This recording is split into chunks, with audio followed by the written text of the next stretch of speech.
আমি আসলে দেখতেই চাই না আপাকে এই অবস্থায়। আমি ওই স্মৃতিটাই মনে রাখতে চাই।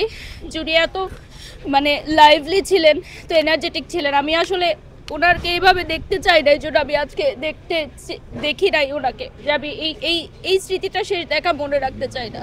আপা ছোটদের আসলে এত স্নেহ করতেন, উনি যে এত বড় মাপের একজন কিংবদন্তি সুপারস্টার, এটা উনি কখনোই আমাদের ছোটদের ফিল করতে দিতেন না। এমনকি আমার মেয়ের জন্মদিনে আপা আসছেন, আমার মেয়েকে দোয়া করছেন, সবসময় আমাদের খোঁজ খবর নিত যে আমরা ছোটরা কেমন আছি, আমরা কোনো সমস্যা পড়ছি কিনা, বা বাসায় আসো, পিঠার সময় পিঠা বানায় আমাদেরকে খাওয়ানো।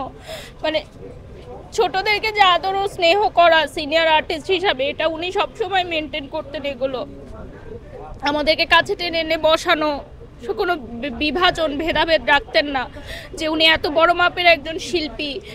এই বিষয়টা, অহংকারটা ওনার মধ্যে আমরা কখনো পাইনি।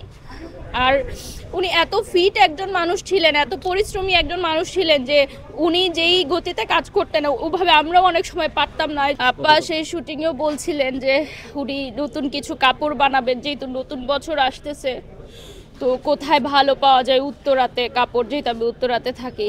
তো আমি আপাকে বলছিলাম যে আপা তাহলে যে দেখবেন, সবাই কথা বলছিল যে নতুন বছরে কি নতুন স্টাইল আসছে, কি ট্রেন্ড আসছে, তোমরা তো জানো, আমি নতুন কিছু কাপড় বানাবো। আপা কিন্তু স্পন্সরের ড্রেস পরতেন না কখনো। আপা কিন্তু নিজের কাপড় নিজে ডিজাইন করে বানাতেন এবং নিজে সেই পোশাকগুলো পরতেন। এটা আমার কাছে খুব ভালো লাগতো যে একজন আর্টিস্ট কতটা আর্টিস্টিক হলে সে নিজের পোশাকগুলো নিজেই বানায়, তৈরি করে।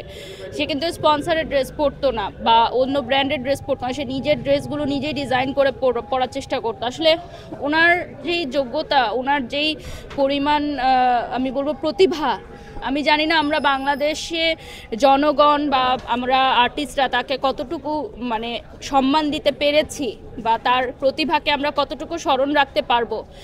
বিশ্বব্যাপী তিনি আমাদের যে প্রতিভা ছড়িয়ে দিয়েছেন, এটা আসলে আমার মনে হয় যে খুবই সামান্য আমরা তার জন্য যা করতে পেরেছি, তার প্রতিভার জন্য যা করতে পেরেছি।